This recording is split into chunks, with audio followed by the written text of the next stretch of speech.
Joining me now for 2026 in your council recap, Chad Brecklin. How are you doing?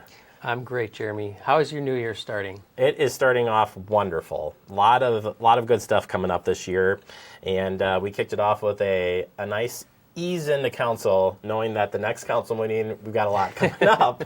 So you and I are going to have a workout the next time coming, but nevertheless, hopefully you had a great break as well. Mm-hmm. I did. Thank you for asking, and you are right that the next Common Council meeting will have a significantly longer recap than what we are about to do today. That's okay. We'll work through it. Maybe it'll be a twofer. That's what we were debating here, like a little break in the middle. But nevertheless, let's get started here. We kick things off with a proclamation recognizing January as Firefighter Cancer Awareness Month. Yeah, so the Common Council, as you mentioned, and the mayor did a proclamation in regards to January being Firefighter Cancer Awareness Month. There were some notable facts and figures that were contained within that proclamation that I think most folks would find maybe surprising, certainly concerning, and would encourage folks to take a look at that and recognize what sort of environmental hazards our firefighters are exposed to as they're out serving our community.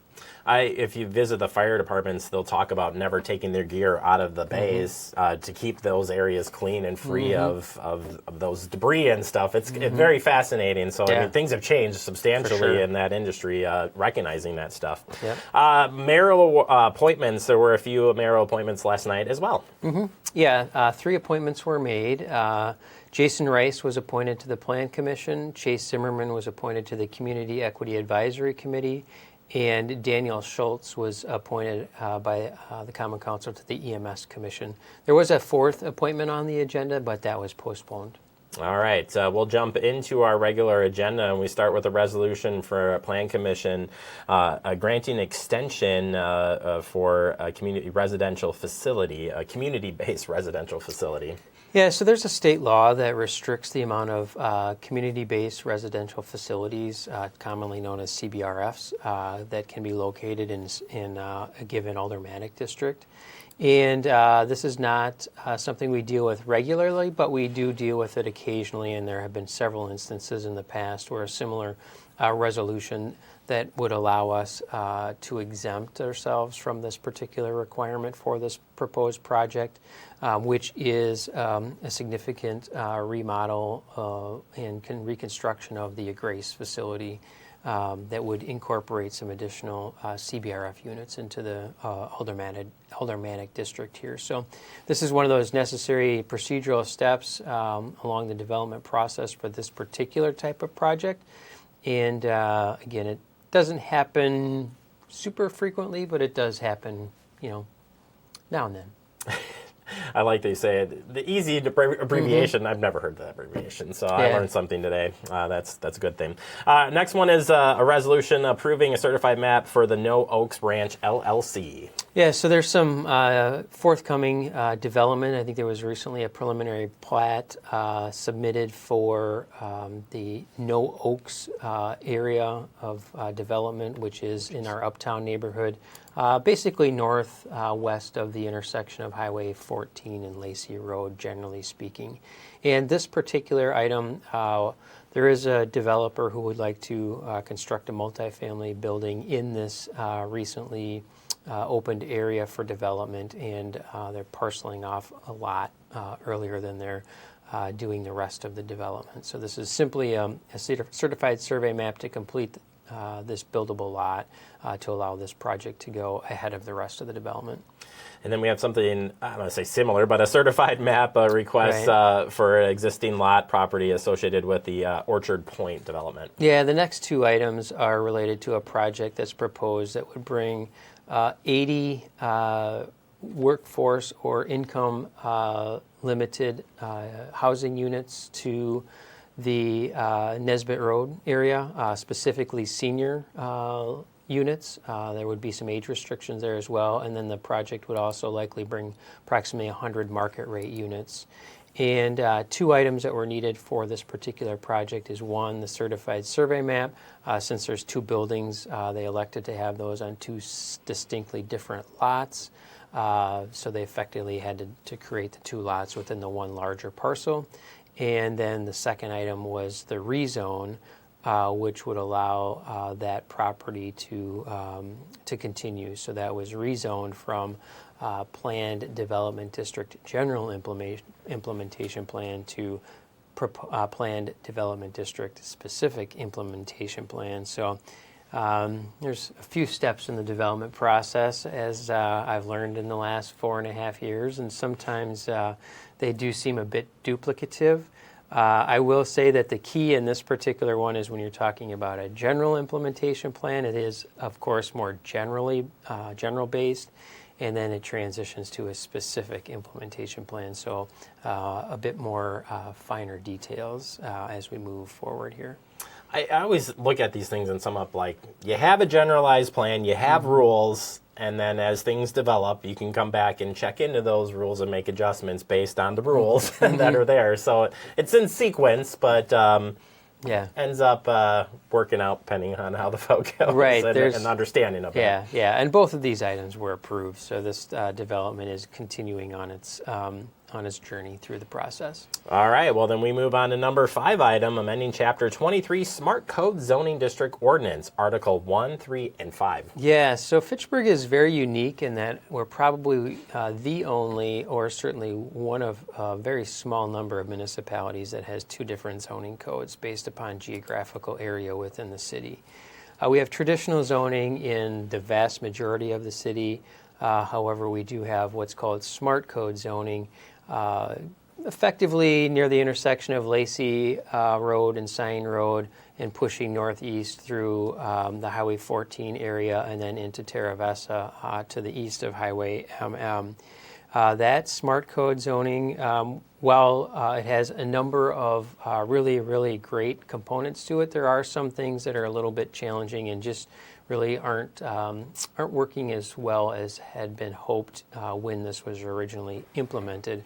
As with anything, things evolve over time based on experience and what you have in front of you for this particular item, or some enhancements that our Planning and Zoning Department felt needed to be made in order to make this code a bit more user-friendly to what we're seeing in the as-built environment, so to speak. So this was passed by Common Council. And that process in some ways speeds up some of the processes too, right? So there's a lot of factors in it. We're not going to break it down, but I know one of those factors is to help in the process, keep things moving along. Yeah. One of the advantages of Smart Code is that a number of things can be administratively approved, and it does certainly cut down on the length of time from a project is submitted for its entitlements to when it actually gets entitlements and can begin construction. And this is one of the big selling points of Smart Code. It does equate to a few less steps in the process for developers and a few less appearances in front of Common Council or other committees and commissions. And this is really more of a form-based code. So if they meet the certain criteria of the form-based code, then they can get their approvals administratively. All right, we turn to Board of Public Works, the resolution authorizing Dane County services for stormwater and permit review and erosion control inspection. Yeah, so we've had a contract with Dane County to assist our team with providing additional capacity and expertise in regards to stormwater permit review as well as erosion control inspection. This is an annual contract that we do each year, and once again we submitted this contract again for 2026, and the Common Council approved it. It's important to note that a lot of the costs associated with this contract, particularly for private development, are all billed back to the developer with the project that's generating the review. So when looking at the 2025 costs, I would say that when we're looking at the overall breakdown, it's probably seemingly was, about 1/3 to 1/4 were city-based costs due to public projects, and about 2/3 to 3/4 was private developer reasons for utilizing the services and therefore billed to the developer for payment. Understood. All right. So we move on to Commission on Aging. We got 2 resolutions here. First one is approval of the 2026 Dane County contract for case management and nutrition services. Yeah, so our senior center for years has contracted with Dane County to provide case management and nutrition services for members of our senior community. And this is, again, an annual approval that happens with our Common Council. You'll see the common theme on a number of resolutions this meeting and next, and maybe even a bit into February, where there's these annual things that all need to be done related to contracts, purchasing, and other authorizations that we like to do early in the year. And this is one of those. Overall, there was just a small dip in the funding that the county is providing the city to provide these services of less than $2,000 or $3,000 in the grand scheme of things. But again, this was approved as it has been for many years. And then we have a resolution amending the 2026 general fund and donation fund budgets for senior center LTE nutrition site assistant. Yeah, so this is a position that's been added in the senior center. It has not been funded through property tax levy. The council has not authorized that level of funding for this position or that funding source. So the senior center has utilized donations to the Friends group, Friends of the Senior Center, as well as now for the case of 2026, a private donation to support this half-time position in the senior center. And as has been the case for the last few years, that was approved last night as well. We had one item under Bicycle and Pedestrian Commission. However, this item was postponed. This was the approval of the City of Fitchburg Bicycle and Pedestrian Plan 2025 update. Yeah, this was postponed to the next meeting on January 27th. So for anybody interested in this particular item, it will be taken up at that meeting. All right, and under Healthy Neighborhoods Committee, they had a resolution to approve a contract with Dane County to accept 2026 Neighborhood Navigator funding. Again, this is a program that we've partnered with Dane County on for a number of years, I think since 2019. And the Neighborhood Navigator allows the city to hire somebody with county funding. I think it was approximately $24,000, $25,000, if I recall correctly.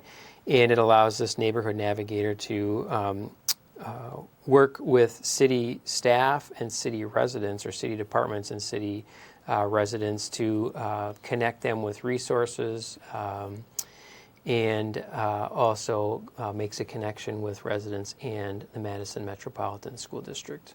All right. Final resolution from Finance Committee was amending the developer deposit requirement when TIF assistance is required by policy.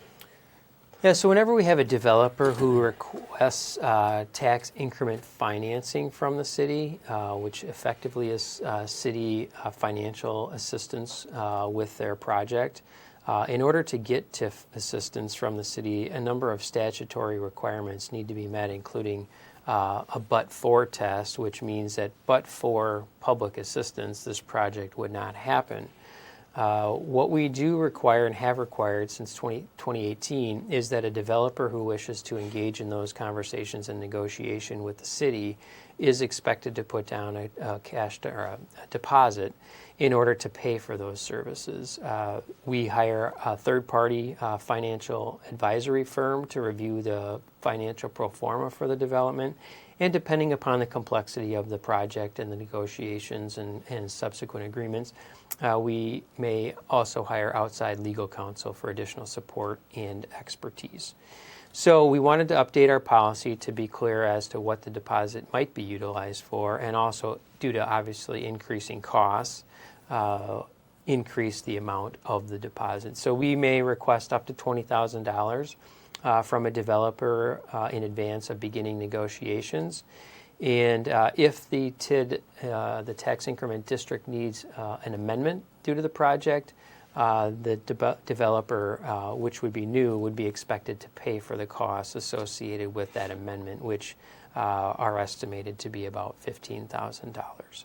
And of course, if there is less money spent than was deposited, that's refunded to the developer. And if more money is spent than deposited, the city will invoice the developer for those costs associated with the negotiation. All right. I call that some cleanup. There you go. Yeah. Announcements at the end here, as always. Next Common Council meeting is January 27th. The next Committee of the Whole meeting is following night, January 28th. We'll be ready for you. We'll see you in 2 weeks.